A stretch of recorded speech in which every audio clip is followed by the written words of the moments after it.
Welcome to Next Level Play Therapy, a weekly podcast dedicated to supporting the next generation of child and adolescent therapists to provide exceptional play therapy services.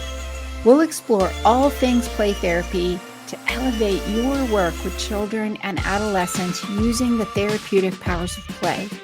I'll discuss practical tips and ideas so you can provide a transformative experience for your young clients and make a real difference in their lives. So get ready to take your play therapy skills to the next level and make a lasting impact in the lives of children, adolescents, and families. Welcome to this week's episode of Next Level Play Therapy. And today's topic I want to talk about is trauma and working with children who've experienced trauma in play therapy, children and adolescents. And as I was thinking about this topic, I thought, you know what? One of the crucial first tasks for working with children and adolescents, I would even say adults and families, to engage them in the healing process, the first thing that has to be accomplished is helping them to develop a sense of safety within the room with you. So establishing that sense of safety and security within that therapeutic relationship and how to do that effectively. And when I was thinking about trauma and how to do that with trauma, kids who've experienced trauma, I naturally went to thinking about neuroscience and attachment theory and interpersonal neurobiology and all the things we've learned over the last several decades about these theoretical models and what science has shown us and research has shown us when we're working with clients who have experienced trauma. And most of us, I would say, use an integrative approach when we're working with people who've experienced trauma. And think about that, like an integrative approach is blending two or more models together into the approach that you're using with your clients. And so we're still using theoretical models. We're still using what the research shows us, and we're still using theory, which is then going to influence what we do and how we do it in our sessions. And I thought, well, when we're integrating, what does that mean as far as how are we showing up in the play therapy process? And that's where I thought about therapeutic rapport and how do we do that, especially when we're working with clients. And then I thought, well, what are the different components? Let's really break that down. So here you're getting a little bit of my special education background, where I can't even tell you in my bachelor's program, we had a whole entire semester, one entire course on how to break things down.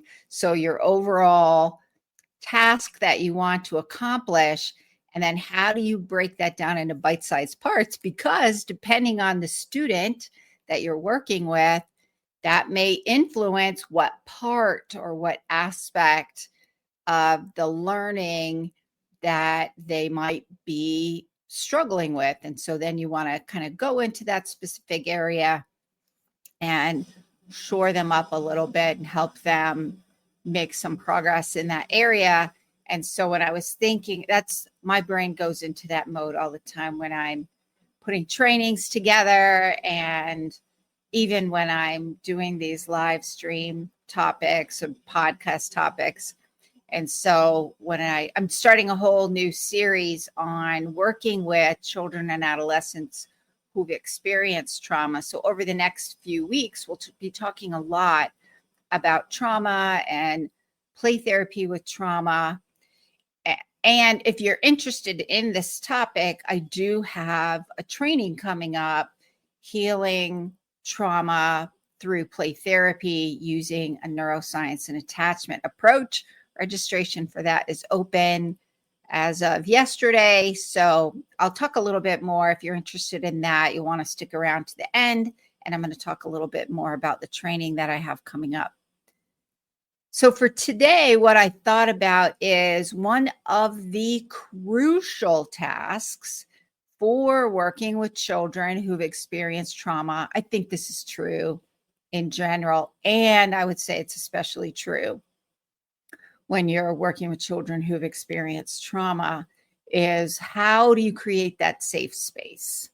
And that is what we're going to talk about today. So if you're joining me live, I would love to know who's here. Post your name in the comments. What population do you work with? What play therapy model are you using? Are you working with children who've experienced trauma? Post those in the conversation, in the comments, and join the conversation. If you're watching the replay, I would still love to hear from you. So feel free to post in the comments. I read all of them, and I always get back to people when they comment.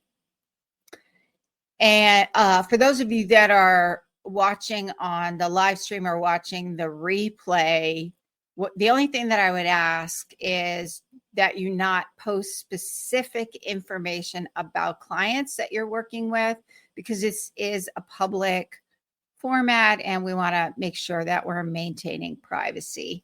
And for those of you listening on the podcast, I would love it if you would pop over to Apple Podcasts and leave a review, leave a comment there. I'd love to hear from you. So also, if you find this episode useful, please feel free to share it across your social media platforms. And let's get started for today. Alrighty. So the first thing that I wanted to talk about is really kind of the population that we're working with is children that have experienced trauma. And so if we're thinking about how to establish a sense of safety and security, then we get a lot of information from neuroscience and attachment theory over the last couple of decades about what happens when children experience trauma.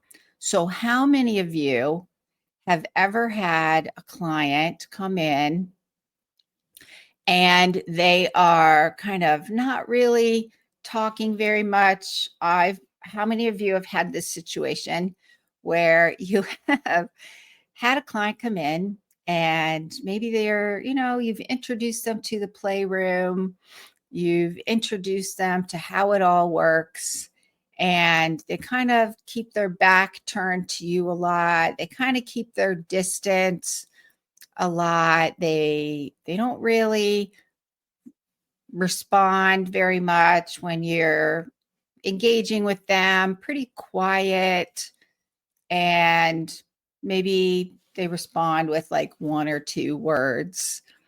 So what does that tell us? We're reading their cues. What does that tell us? It tells us that they're not comfortable. Or how about you have this situation happen? You have a child come in and they seem like they are bouncing off the walls. They are very talkative. They're looking at everything they start a task and they don't sustain the play very long before they want to move on to the next one. And you could just feel their high energy in the playroom. What does that tell us? So both of those scenarios would tell us that they're not really feeling safe in the session. Which means they're not going to engage, right? They're not really going to be able to access the therapeutic powers of play for healing until they feel safe. So what we've learned from neuroscience and attachment theory over the last several decades is, especially from the work of Stephen Porges with polyvagal theory, is that our neuroception circuits are constantly working 24 hours a day, 7 days a week. They never take a break. And they are, well, they do take a break, but they're below our conscious awareness, right? So these are our neuroception circuits scanning our environment for danger to keep us safe. Our brain is wired to keep us safe. And once we feel safe, then, and we've looked around and we've assessed, our brain has assessed we're safe, then we can deactivate those neuroception circuits in order to access social engagement circuits.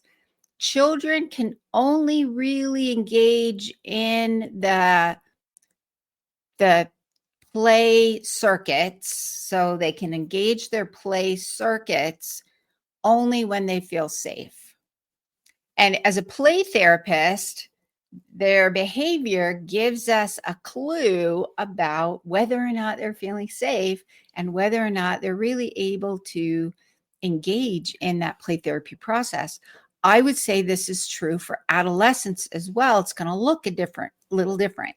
So in adolescents, maybe they come in and they plop on the couch that you probably have, or the chair that you have in your office, and they're kind of slumped in their chair, not really giving you eye contact, maybe one or two words, or maybe they're not slumped and they're giving you eye contact, but they're not really giving very much. They're giving like short answers, things like that. All of that is their body's way of saying, I don't feel safe.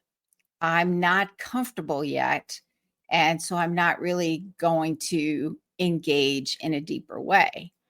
And so a lot of that gives us clues about what we need to do in the beginning of the treatment process.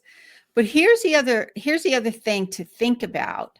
Your therapeutic rapport with your clients is also helping to change or influence neurocircuitry. We know from, like, Daniel Siegel coined the term resonant circuits, and he talks a lot about his model that he calls MindSight. Talks a lot about, I'm going to paraphrase, this is my paraphrase, how I understand it, which is creating that synchronicity between our neurosystems. So resonance circuits are my ability to connect mind to mind, as he would say in his book, MindSight, connect mind to mind with you, even physiologically. I am tuned into you, and now you're tuning into me. Our neurocircuits are syncing up, so to speak. We would call this, from an attachment standpoint, co-regulation. That's a lot of what we want we want to teach parents how to effectively co-regulate with their children to help their children feel safe and regulate their emotion circuitry. In play therapy, we're doing that as well. And as we sync up with them and we do that co-regulation in the session, then our clients will naturally kind of down-regulate their threat circuits in order to feel safe and then engage in a deeper way, because now they have access to their social engagement circuits. So how do we do that? How do we engage clients who've experienced trauma specifically, is what we're talking about in this episode. So we know we need to establish that safe security. We know that this will help to co-regulate, help their emotion regulation circuitry in the play therapy process, and by helping them feel safe. And so one of the things that I thought of when I, sorry, I was looking at, so those of you watching on YouTube and LinkedIn, you'll notice I have these fancy little banners at the bottom of the screen. And those of you on Instagram don't get to see it because I can't use StreamYard. Well, I can use StreamYard on Instagram, but it is so clunky. So I just kind of simultaneously stream using my phone while I'm also using my computer to use StreamYard. So I got a little distracted there because my banners weren't accurate to what I was talking about, but now they are. My banners are correct. So creating that safe space for healing. And so I kind of came up with this framework that I call the B5 framework. So what is your way of being in the play therapy session? And so I'm going to go through, and these are just five components to think about as far as our way of being in the play therapy session to facilitate healing for children who've experienced trauma. I use this for all of the presenting issues that I've worked with children, adolescents, I would say adults as well. And but today we're going to talk about it specifically for trauma. And so the first one is to be fully present. Be fully present in the moment. And here's where I think that idea of resonance circuits can be extremely beneficial. And what do I mean by that? What I mean by that is, have you ever sat in a session with a client, or you're in play therapy session and you're just still? You're just still, internally regulated, you're fully present in the moment, and you're kind of picking up on things going on with your client. Like you kind of sense maybe some fear or anxiety or anger or something. Sometimes I don't always know what it is either. It might take me a minute. And when I'm still and I'm fully present in the moment, that's when I'm really engaging my neuroception circuits to tune in and sync up. So that synchronicity between my client and myself happens when I'm fully present in the moment. And then I can use that information to help me understand what's going on, as well as help my client feel seen, heard, and understood.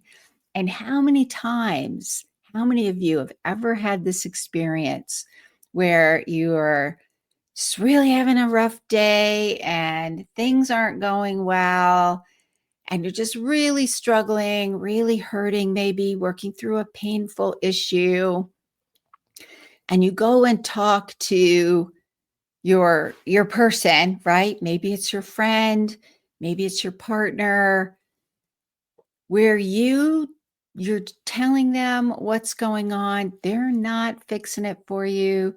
They're just fully present in a compassionate way, helping you feel seen, feel heard, and feel understood. How healing is that, right? Just our therapeutic presence can be healing in and of itself. And so to me, that's one. So whenever I do training, so I do a lot of trainings, I do a lot of consultation and play therapy. So for Renewing Hearts play therapy training, that's where I have a lot of do consultation with my Play Therapy Academy program. And I have another membership that I launched last March, and I had to change the name on that one. So it was previous called Play Therapy Collective. It is now being called Play Therapy Elevation Circle. That one is kind of closed right now because it's in the beta mode, and we're getting that one work out. But consultation in there. Play Therapy Academy is my kind of VIP online consultation program. And then also a lot of trainings. Like I have this trauma training coming up, which I'll talk a little bit more about. But there are 3 pillars that I like to focus on. I promise this will fit into the topic that we're talking about.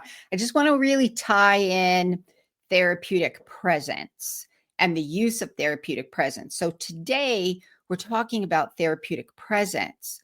It's one of 3 pillars or legs to a stool, if we want to use the stool metaphor, but it's one of 3 pillars that is important when we're providing play therapy. So one pillar is the use of therapeutic presence for congruence and creating that sense of safety and security, co-regulation, all those things that are important about that therapeutic use of self are therapeutic presence. That's today's topic.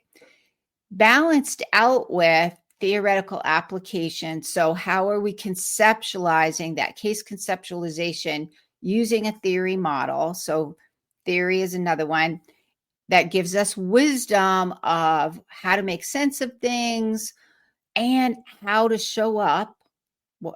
How are we showing up? Child-centered play therapy model is going to use a different way of being in many ways than maybe Adlerian play therapy, or if you're using an integrated approach. There are similarities across all play therapy models, for sure, for therapeutic presence, and there are some differences. So your theoretical model is going to influence your case conceptualization and how you're making sense of things and how you're showing up. And then the third pillar that I like to integrate is research. So staying up to date, using those insights from research to help make sure that the play therapy model that we're using is really effective and giving us new insights about what's going to work, maybe how to think about things differently. And so to me, it's 3 pillars. Using the insight of research with the wisdom of a therapeutic model within the context of a strong therapeutic relationship. So the first one, being fully present, is about our therapeutic presence and how that therapeutic presence is healing in and of itself. It's going to be influenced a little bit by our theory model in terms of how do we show up. But across all models, being fully present is universal, I think. And so the second thing, which ties into being fully present, the second thing is be accepting and empathic. So this is where we tap into congruence. So congruence is how am I have to really internally tap into feeling empathic and accepting. So accepting doesn't mean we don't set limits. Sometimes we set limits because in order to be accepting and empathic, we need to have limits in the playroom. There are certain things that cannot happen. Safety of toys, safety of therapist, safety of child, safety of playroom, safety of child, safety of therapist. And if something is like, here's an example. If I have, and some of it's our personal boundaries, personal limits. Like, where do I need to set a limit in order to show up being accepting and empathic? So for me, a personal limit is I cannot play board games all day long, every single day. If I had to play board games every session, every day, I would lose my mind. Like, I like board games, but there's a limit to the board games that I can tolerate. So I don't tend to use a lot of board games. I do use board games when I'm using more of an integrative approach. if I'm using child-centered play therapy and there's a board game in the room and the client wants to use a board game, we're using a board game. So there are limits. Being accepting and empathic doesn't mean we don't set limits. We do. We need to set limits so we can be accepting and empathic in the session. And so for congruence, that's where we're really tapping into internally that unconditional positive regard for our clients. And then because we're feeling it internally, it shows up externally. So our clients are, remember, we're doing that resonant circuitry thing where we're syncing up. So in order for my client to feel safe, they also need to feel like they matter, that they are accepted, that they are valuable. That's that healing component of that therapeutic rapport. So the third component is be curious. I've always kind of thought of curiosity as a way to avoid getting into clients feeling on the spot when asking questions or exploring things. There are certain, like, asking questions can automatically put people on the defensive. And so if we're exploring and processing, when we're using more of so this is non-child-centered play therapy. If you're asking questions, you are not in child-centered play therapy. Any questions? If you're asking questions, it's not child-led. But for all the other models, you can ask questions.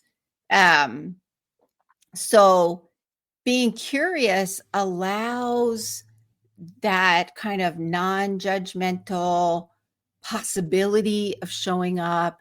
It invites a client into process rather than making them feel like they have to ask a question. I always look at it like Columbo mode. If any of you watched the show Columbo, I've always called this my Columbo mode. Like Columbo was a detective on it was a TV show back in the 70s. Peter Falk played the detective Columbo, and he was like this kind of frumpy, unassuming guy.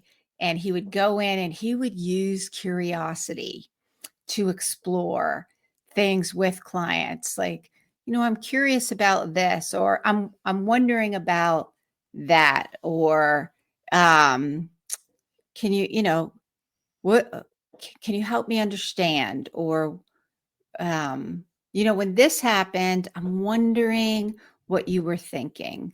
So, and our voice tone and all those things, we're using curiosity allows the ability to have clients feel like they have a sense of control in the session, but also permission not to answer if they don't want to. They don't have to. Because if you want to create that safe space, they need to have a sense of control and permission, again, with boundaries, in order to not, if something's activating them. So this is when their alarm circuits are getting activated, and they need a way to kind of deactivate a little bit and create a sense of safety for themselves. Okay, so I'm going to do a full disclosure here right now. My dog Luna, which she heard me say her name. My dog Luna has now entered the room. If you're watching on the video, you might see her, especially on LinkedIn or YouTube, you might see her little tail in the background. I've seen that sometimes when I've gone through and kind of edited some of the replays to repurpose them. I see her little tail in the background. But what you might also hear is Luna in the background moaning and scratching and flapping her ears, rolling around on the carpet. So if you hear any weird sounds in the background, it's my dog Luna.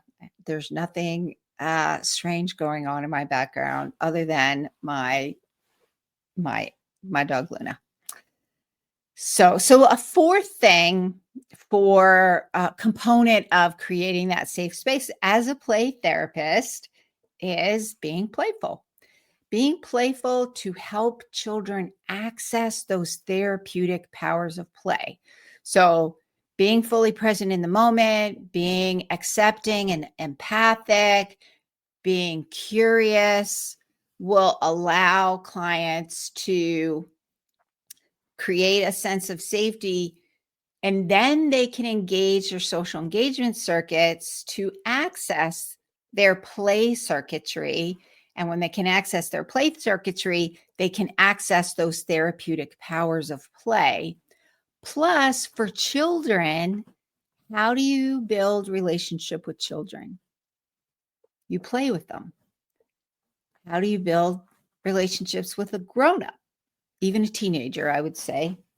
The older the teenager is, the higher the likelihood, excuse me, what I'm about to say, is to develop a relationship with teenagers and adults. You need to talk with them. Then you can get them to engage in any kind of expressive arts activity. To develop a relationship with children, you need to play with them first before you start doing tons of talking. And the thing that sets play therapy apart from just pulling out games and toys in your office is understanding how to help children, adolescents, even adults, access the therapeutic powers of play. And this is where your theory model comes in, because your theory model will influence how you help children and adolescents access those therapeutic powers of play, how you make sense of what's going on in the session, and how you make sense of and figure out where they are in the change process. So play therapy is really the foundational part of that, is helping clients access the therapeutic powers of play. So being playful with children helps them to feel safe, because that's their language, right? And then they can access those therapeutic powers of play. And then the fifth component is what I call be aware.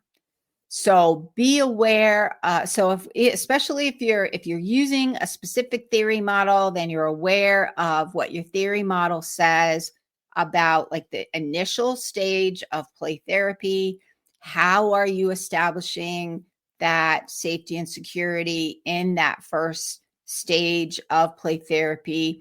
How you show up, the way you show up in sessions for child-centered play therapy is going to be a little different than like Adlerian play therapy or Gestalt play therapy, or even an integrated model, unless you're integrating in some child-centered play therapy in there. I know I just made people who are strict child-centered play therapists a little twitch there a little bit, and I don't mean to do that, but I think there are components of child-centered play therapy, like your way of being, your way of allowing children to lead, giving up control. I think that can be really useful. And I always say, for if all the theory models, if you want to learn how to let children lead little bit, you can learn a lot from child-centered play therapy. So when you're using play therapy, you want to be aware of the theory model that you're using, even when you're using an integrated model. So you're thinking, if you're using, like when you're working with trauma, it's not uncommon. A lot of times we'll look at cognitive distortion. So some of those lies that they believe about themselves as a result of that traumatic experience. And so let's even look at this developmental trauma where we have the attachment wound in there with the trauma wound. And how does that influence their beliefs about themselves, others, and relationships and the world? Trauma will impact your way of experiencing the world around you, because now your threat circuits are on high alert all of the time. So you're kind of hyper vigilant. And so it's a lot of the trauma models will use components of exploring thinking errors or distortions. I call them lies that we believe that are activating those threat circuits. And I would say even your and so if we're using more of a mind body model like somatic experiencing, or the trauma model that I was trained in, let's see, about like 15 years ago, 14, 15 years ago, was a model that was developed by the National Institute for Trauma and Loss in Children. It was a model which is evidence-based. I'm pretty sure it's still evidence-based. I let my certification lapse. Just, it was so hard back then to get the trainings because I had to fly to Texas, and they only offered, this is way before we started doing things on the internet like we do now. I've actually looked back into it, getting like renewing my certification. But anyway, so this specific model, really what I loved about it is accessing sensory aspects of the trauma. So understanding that trauma impacts us implicitly through our sensory circuits, that internal sensory processing, and how that mind body experiences. I'm taking information in through my body and then, bottom up kind of processing. And then how does that influence top down processing? And so if we're using that model, then we're going to want to integrate in how are we using our presence for establishing that felt sense of safety and security. How are we helping children through all of their sensory aspects feel safe? So be aware of your theory model. Be aware of your language. What language are you using? How are you saying things? That's where curiosity can come in. Also, depending on your theory model, how you talk in the sessions is going to be influenced by your theory model. Definitely as for child-centered play therapy, because there's a way that you do the tracking that's going to be different than if you're using Adlerian play therapy or Gestalt play therapy. And then you also want to be aware of your nonverbals, right? So we're talking about that sensory aspect and all those nonverbal messages that we send through where we're sitting. How close is my client comfortable with me sitting? Some clients need to be farther away. Some clients want to be closer. So I'm mindful. And again, I have to be fully present in the moment to pick up on these things, right? And I'm mindful of my clients' responses to me. I'm picking up on their body positioning. I'm picking up on their nonverbal language, so I can do the last thing in this category of be aware of how you're present in sessions is be aware of you're using that information to help be aware of pacing. What is the pacing of the sessions? And you're taking in all that body language and all those nonverbals, connecting because you're fully present in the moment, resonating, syncing up, taking in all of that information to help you pace the sessions with your clients. Because if you go too fast, it will feel unsafe.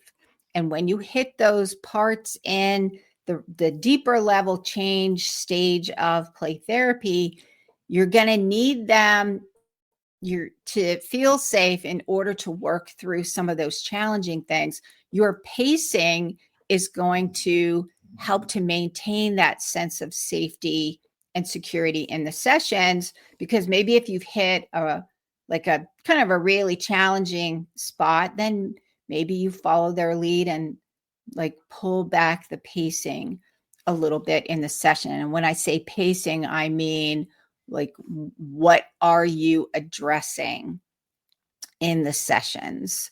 So for child-centered play therapy, you're always going to be following. But the other models, sometimes you're going to lead and sometimes you're going to follow. And so that pacing is going to help you be aware of knowing when you need to lead, but maybe when you need to follow, or maybe when you need to lead by doing something that's maybe more soothing to help regulate those nervous systems. So that is it for today. And let me just kind of do a quick recap. So trauma, what we know, the impact of trauma on the nervous system when we're thinking about creating a sense of safety and security is that their nervous systems are in a heightened state of alert. And so we're going to use our therapeutic presence to help establish that sense of safety and security in the sessions. What we're also doing is getting that sense of synchronicity, syncing up with their neurosystems for co-regulation and helping their nervous system to deactivate those threat circuits so their body can feel safe. And that allows them to engage their social engagement circuits, which then allows them to engage their play circuits. And so when we're thinking about the components of creating that safe space therapy and that therapeutic use of self, then we're thinking about, like, the framework that I have is called the B5 framework. And you're being fully present in the moment. You're being empathic and accepting, setting limits when you need to, because you can't be accepting and empathic if you are dreading them coming into your office. And so you want to be empathic and accepting so you can really fully engage in congruence. So access congruence to demonstrate unconditional positive regard and empathy in the sessions.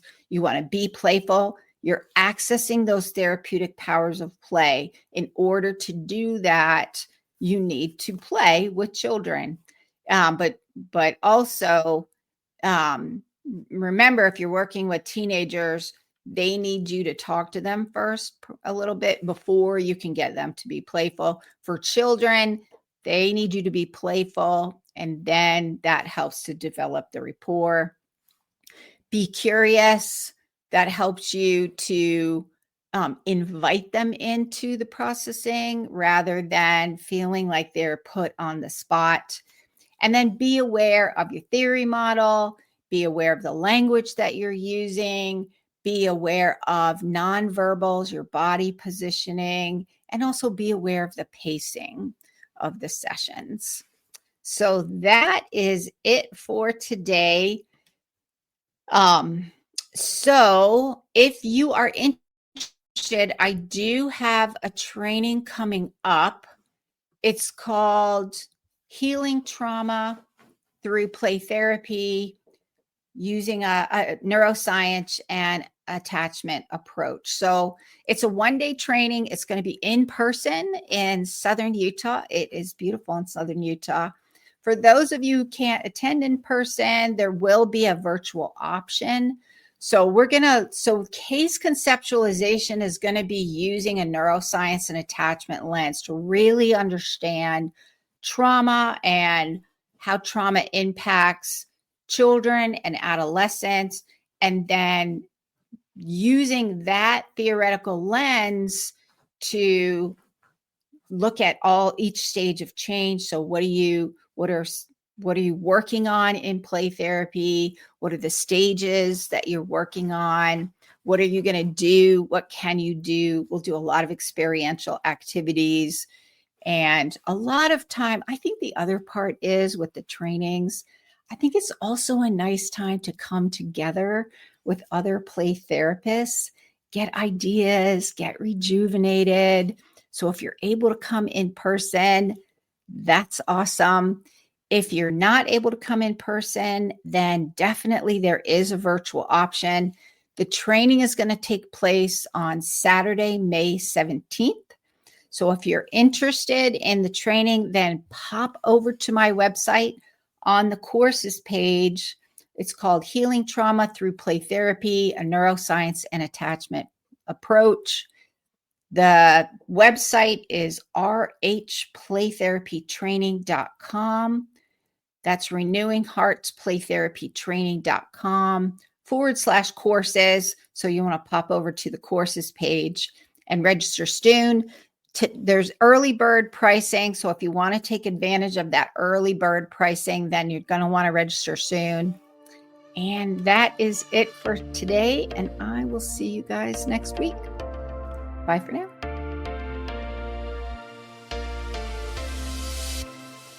Thank you for joining me on this episode of Next Level Play Therapy. I hope you found the discussion valuable and gained new insights and ideas to support your work helping children, adolescents, and families heal. If you enjoyed this episode, be sure to subscribe to the podcast and leave a review. Your feedback helps to improve and reach more people who can benefit from this information. Remember, play therapy is a powerful tool for healing and growth.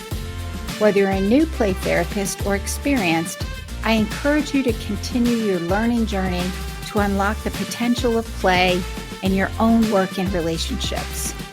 If you have any questions or topic suggestions for future episodes, I'd love to hear from you. Connect with me on social media and visit my website at Renewing Hearts Play Therapy Training to stay updated on upcoming episodes, trainings, and resources. Thank you once again for listening to Next Level Play Therapy. Until next time, keep playing, learning, and growing.